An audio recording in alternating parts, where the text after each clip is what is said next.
Footpath ही पण एक मोठी समस्या आहे, कारण 90% फुटपाथवर चालताच येत नाही आहे मुंबईमध्ये. का असं होतं? म्हणजे फेरीवाले, खाण्याचे स्टॉल्स, बॅनर, बेकायदा पार्किंग, ह्या सगळ्यानं पूर्णतः फुटपाथे भरलेले आहेत. तर ह्यासाठी म्हणून तुम्ही कायमस्वरूपी काही तोडगा काढणार का? मुंबईमध्ये एक दक्षिण मुंबई सोडली तर फुटपाथची समस्या आहे. ज्या पद्धतीनं आपण हे शहर आंतरराष्ट्रीय शहर आहे असं म्हणतो,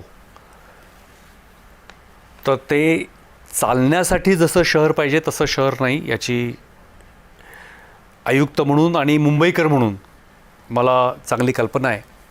आमचे खूप प्रयत्न चालू आहेत.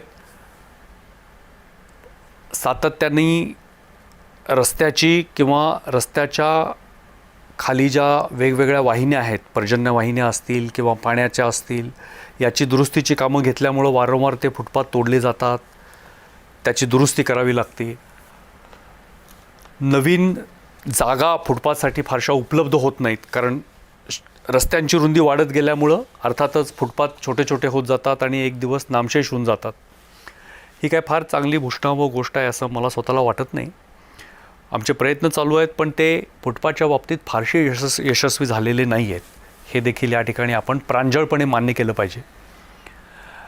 यावर्षी देखील आम्ही मोठ्या प्रमाणावरती फुटपाथचं ब्युटिफिकेशन असेल किंवा नवीन फुटपाथ करायचा असेल, त्यांची आमची इच्छा आहे. फेरीवाले हा एक अत्यंत वेगळाच विषय आहे. बहुतेक रेल्वे स्टेशन बाहेरचे जे क्षेत्र असतील किंवा काही ठराविक असतील, ते आम्ही आता बऱ्याच ठिकाणी फेरीवाला मुक्त केलेले आहेत. पण ही सातत्याने करायची गोष्ट आहे. हे एक दोन वेळा करून होणार नाही, सातत्याने करायची गोष्ट आहे.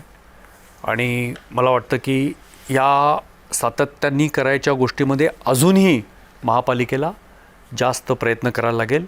मुंबई पोलिसांची देखील आम्ही याबद्दल हे फेरीवाला काढण्यासाठी सातत्याने मदत घेत असतो. आणि ज्या ज्या ठिकाणी पालिका यंत्रणा आणि पोलीस यंत्रणा समन्वयानं काम करतात, त्या ठिकाणी आपल्याला असं दिसेल की फेरीवाला मुक्त असं म्हणणार नाही, पण फेरीवाला या प्रश्नावरती तोडगा त्या ठिकाणी निघालेला आहे. मला असं वाटतं आता महत्त्वाच्या विषयाकडे वळूया. तो म्हणजे ज्याच्यावरून मुंबईकर हे थोडीफार टीका करत असतात BMCवर प्रामुख्यानं, ते म्हणजे खड्डे.